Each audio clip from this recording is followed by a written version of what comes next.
ये आप देखिए, बिहार राज्य विश्वविद्यालय सेवा आयोग पटना के द्वारा ये 26 जून 2024 देर रात्रि को आवश्यक सूचना जो है वो जारी की है।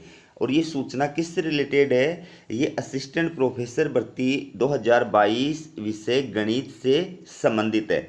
आपको बता दूं कि आयोग के द्वारा 30/4/2024 के विज्ञापन के माध्यम से क्या किया गया था? 15/5/2024 साय 5 बजे तक आवेदन फॉर्मों की सूची प्रकाशित करते हुए अभ्यर्थियों से आपत्ति जो है वो मांगी गई थी। ठीक है, उसके आपत्ति प्रस्तुत करने के पश्चात आयोग के द्वारा जो आवेदन फॉर्मों पर निर्णय लिया गया है, वो निर्णय जो है आयोग के द्वारा यहाँ पर प्रत्येक आवेदक की यूआईडी नंबर के समक्ष प्रस्तुत किया गया है कि किस अभ्यर्थी के फॉर्म जो है वो योग्य पाए गए हैं, किस अभ्यर्थी के आवेदन फॉर्म जो है वो अयोग्य पाए गए हैं, उसके आवेदन फॉर्म की वास्तविक स्थिति वर्तमान में क्या है। ठीक है, तो ये आप देख सकते हैं विस्तार के साथ में सभी अभ्यर्थियों का ये अभ्यर्थी की यूआईडी नंबर है, ये वांछित प्रमाण पत्र और ये उस पर आयोग के द्वारा लिया गया निर्णय। फॉर एग्जाम्पल, पहला जो अभ्यर्थी है इसके ऊपर आयोग के द्वारा क्या निर्णय लिया गया है? समर्पित कागजात या प्रमाण पत्र के आलोक में आवेदन स्वीकृत। तो इसका आवेदन फॉर्म जो है वो आयोग के द्वारा स्वीकृत कर दिया गया है। ठीक है, जैसे 3 नंबर का अभ्यर्थी है तो इसको क्या किया गया है? अयोग्य घोषित किया गया है, क्योंकि वांछित प्रमाण पत्र समय पर उपलब्ध नहीं कराया गया था। ये जो प्रमाण पत्र इससे मांगा गया था, इस प्रमाण पत्र को इसके द्वारा समय पर उपलब्ध नहीं कराया गया था। इस वजह से ये जो है आयोग के द्वारा अयोग्य घोषित किया गया है। ठीक है, तो इस प्रकार से आप देख सकते हैं कि प्रत्येक जो आवेदक है, प्रत्येक जो अभ्यर्थी है, उसकी यूआईडी नंबर के सामने आयोग के द्वारा जो निर्णय लिया गया है वो अंकित है। तो किस अभ्यर्थी को आयोग के द्वारा योग्य घोषित किया गया है, किसको अयोग्य घोषित किया गया है, ये 53 प्रश्नों की जो है लिस्ट आपके लिए लेकर के आया हूँ, आप इसको देख सकते हैं। ठीक है, ये आपके सामने पूरी लिस्ट है, ये आप अच्छी तरह देखिए। मैथ विषय के अभ्यर्थियों की आयोग के द्वारा जो है ये लिस्ट जारी की गई है। अब इसके पश्चात इन अभ्यर्थियों का जो है इंटरव्यू आयोजित किया जाएगा। ठीक है, और इंटरव्यू के पश्चात इनको विश्वविद्यालय जो है वो आवंटित किया जाएगा। इंटरव्यू के बाद में इनका रिजल्ट जारी किया जाएगा, उसके बाद में विश्वविद्यालय आवंटन किया जाएगा।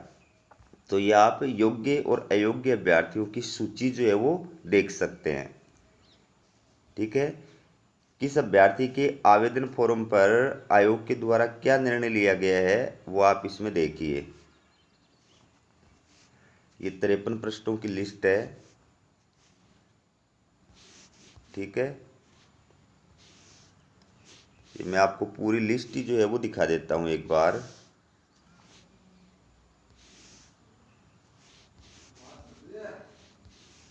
ये आप देखिए, एक मिनट, ये आपके सामने पूरी जो है लिस्ट है। ठीक है,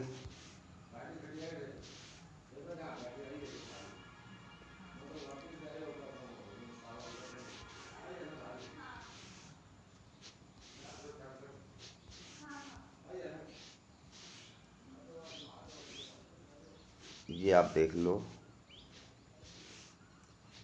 ये आवेदन फॉर्म स्वीकृत और अस्वीकृत किए गए अभ्यर्थियों की पूरी जो है वो लिस्ट है।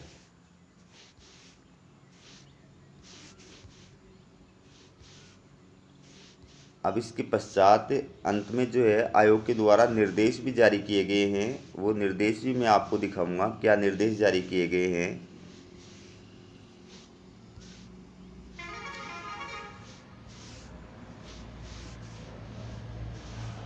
ये आपके सामने पूरी लिस्ट जो है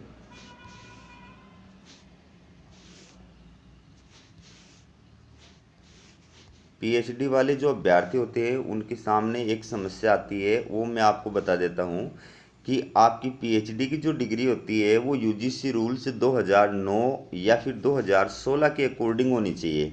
अब ऐसे अभ्यर्थी जिनकी पीएचडी की डिग्री जो है वो यूजीसी रूल्स 2009 या फिर 2016 के अकॉर्डिंग अगर नहीं है, ठीक है, तो ऐसे अभ्यर्थी जिनकी पीएचडी की डिग्री जो है 11 जुलाई 2009 से पहले की है, या फिर जिनकी पीएचडी की डिग्री का रजिस्ट्रेशन जो है वो 11 जुलाई 2009 से पहले का है, डिग्री भले ही बाद की हो लेकिन रजिस्ट्रेशन जो है वो अगर 11 जुलाई 2009 से पहले का है तो उनको क्या करना होता है, संबंधित यूनिवर्सिटी के डीन या फिर रजिस्ट्रार के द्वारा जारी किया गया एक प्रमाण पत्र जो है वो प्रस्तुत करना होता है, जिसमें 5 बिंदुओं को प्रमाणित किया जाता है। ठीक है, वो प्रमाण पत्र आप जब तक प्रस्तुत नहीं करोगे तब तक आपकी पीएचडी की जो डिग्री है वो वैलिड नहीं मानी जाएगी, और पीएचडी के जो 30 नंबर आपके एपीआई स्कोर के अंदर काउंट किए जाते हैं वो आपके काउंट नहीं होंगे। तो इसलिए पीएचडी वाले जो अभ्यर्थी हैं वो इस चीज़ का विशेष रूप से ध्यान रखें, वरना आपके जो है 30 नंबर एपीआई स्कोर में नहीं जुड़ेंगे, उस वजह से आपका एपीआई स्कोर जो है वो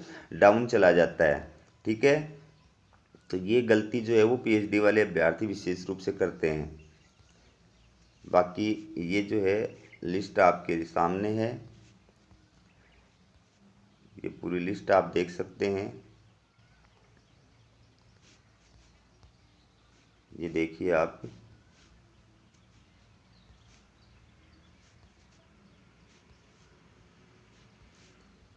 ये टोटल कितने अभ्यर्थी हैं मैथ विषय के जिनके आवेदन फॉर्म जो है वो सही पाए गए हैं, ये पूरी लिस्ट जो है मैं आपके लिए लेकर के आया हूँ।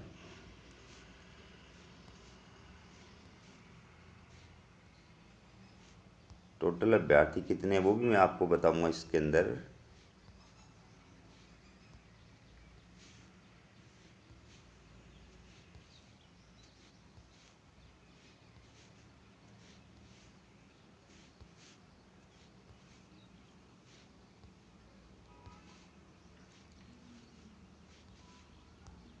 ये आप देख लीजिए, आपके आवेदन फॉर्म के साथ में जो है आयोग के द्वारा क्या निर्णय लिया गया है वो इसमें लिखा हुआ है। ठीक है,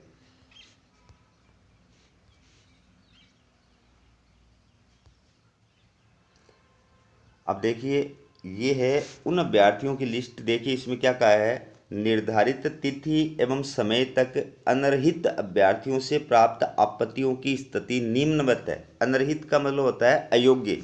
तो जो अयोग्य अभ्यर्थियों से आपत्ति प्राप्त हुई थी उसके बाद में उन आपत्तियों की जांच करने के बाद में आयोग के द्वारा उन आवेदन फॉर्मों पर क्या निर्णय लिया गया है ये आप देखिए।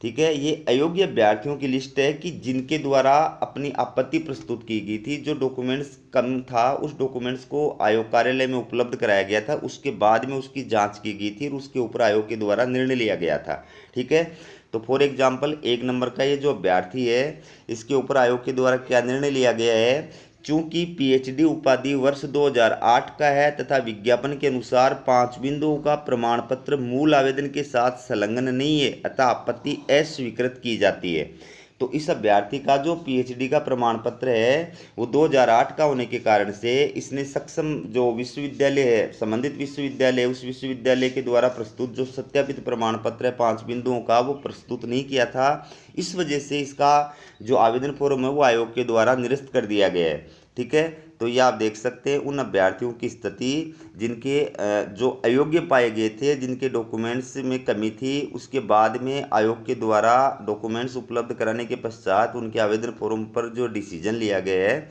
वो है। ठीक है, तो इन अभ्यर्थियों के जो आवेदन फॉर्म है वो आयोग के द्वारा अस्वीकृत कर दिए गए हैं। ये अस्वीकृत अभ्यर्थियों के या अयोग्य अभ्यर्थियों की लिस्ट है। ठीक है, तो ये आप देखिए ये टोटल 35 अभ्यर्थी हैं जिनको अयोग्य घोषित किया गया आयोग के द्वारा, और योग्य जो घोषित किया गया मैथ विषय के अंदर वो टोटल कितने अभ्यर्थी हैं वो भी आप इसमें देख सकते हैं, वो है 392 अभ्यर्थियों को आयोग के द्वारा योग्य घोषित किया गया है। और ये जो अभ्यर्थी है आपके इनको जो है आयोग के द्वारा अयोग्य घोषित किया गया है। इसके बाद में बिंदु नंबर 5 देखिए कि 30/4/2000 2024 द्वारा वांछित शैक्षणिक प्रमाण पत्रों या कागजात को कतिपय अभ्यर्थियों द्वारा निर्धारित तिथि एवं समय तक उपलब्ध नहीं कराया गया है।